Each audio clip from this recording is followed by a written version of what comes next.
Odigrali smo dobro tekmo, bi rekel, seveda pa kot na vsaki tekmi je danes smo imeli dobre stvari, smo imeli pomanjkljivosti. Pomembno je, da smo neugodnega nasprotnika premagali, da smo osvojili 3 točke in da počasi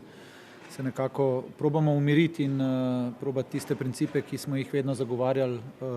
pač čim večkrat pokazati. Danes smo igrali doma, pričakovala se je zmaga, osvojili smo jo, malo lažje nam bo, kar ne pomeni za vse naslednje tekme, igramo z Olimpijo in tako naprej. Je vsaka tekma zgodba zase in seveda zdaj vsi pričakujemo, da bomo krojili zgornji del lestvice, ampak vidite, razlike so majhne med klubi, zmaguje nihče, tudi Mura je danes izgubila z Bravom, tako da je težko predvideti, kaj se bo na tekmi zgodilo. Naše je, da damo svoj maksimum in evo, danes smo se nekako približali zgornjemu delu, ampak dalje, evo, prestopni rok se bo tudi v naslednjih dneh končal, tako da bojo glave mirne, maksimalno bojo lahko igralci predani Celju, pač, in tega se kar malo veselim, no, da ni več tiste negotovosti, bi šli, ne bi šli, bo teh pravljic in tako naprej. Kljub vsemu mislim, da smo, da je fajn, da tudi te fantje, ki so prerasli Celje, čeprav javnost to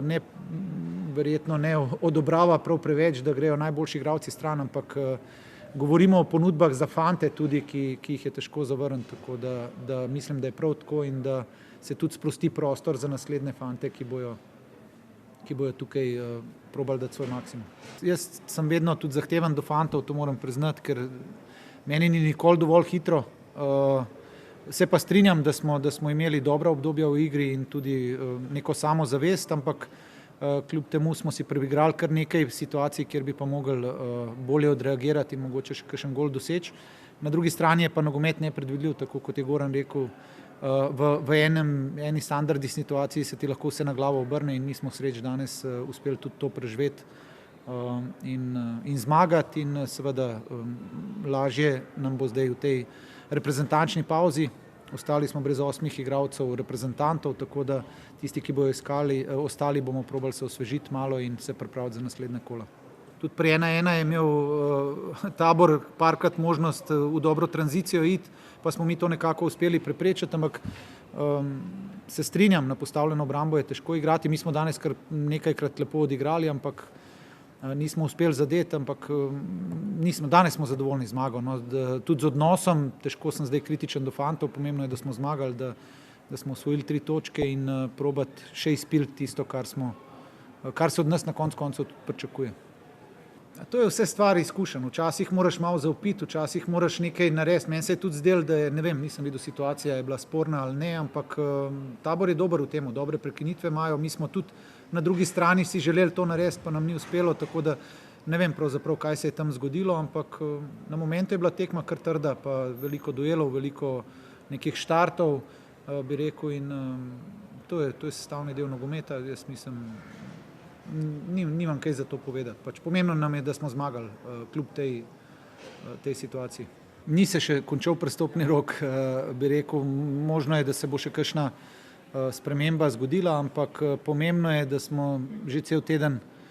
pred današnjo tekmo nekako se umirili, začeli trenirati tako, kot smo v preteklosti, tako da tudi fantje novi, ki so prišli, so motivirani, so željni dokazovanja in seveda tako zapustilo nas je nekaj nosilcev, bi rekel, igre, ampak tako je bilo tudi že v preteklosti, tako da jaz verjamem, da v tej skupini igralcev, ki je zdaj, se bo zopet našel nekdo, ki bo prevzel breme na svoja pleča in nekako potegnil ta naš voz proti naprej. Zdaj smo že 3 leta skupaj, nikoli ne govorimo o okrepitvah. Te fantje bojo mogli dokazati, da so okrepitve. Sigurno gre pa za fante spet, ki si jih Celje lahko privošči in sigurno tudi te fantje imajo kvaliteto in tisto, kar želimo s strokovnim štabom in s klubom narediti, je to, da jim damo zaupanje, da verjamemo v njih in da seveda oni nam to vrnejo s tem svojim pristopom na treningu, da so maksimalni in čas bo pokazal pravzaprav, kako se bojo uspeli adaptirati v to ekipo. Zopet pa ponavljam, ni enostavno priti v Celje in biti okrepitev, ker so že te fantje na nekem nivoju po 3 letih dela, tako bi rekel, nekem dobrem nivoju in imamo luštno ekipco. Ja, z mojega vidika, če jaz lahko ocenim, je to vrhunsko, da je Mitja dobil priložnost v drugi nemški ligi, kjer je, verjamem, da kvaliteta nogometa odlična, in tudi uspeh za klub. Torej Mitja je prišel v Celje se nekako vrniti v življenje, to mu je več kot uspešno tudi uspelo, dal nam je veliko, bil zelo pomemben del nas in jaz kot trener sem presrečen, da je šel na bolje, tudi kar se njega tiče, in da je klub imel tukaj tudi od njega korist, bi rekel, obojestranska, in te zgodbe so, kot trener si takih zgodb želim čim več in želimo mu vse dobro in verjamem, da bo naš navijač in da mu bojo vedno celjska vrata odprta in njemu in Dariju in pač vsem ostalim, ki so tudi klub zapustili.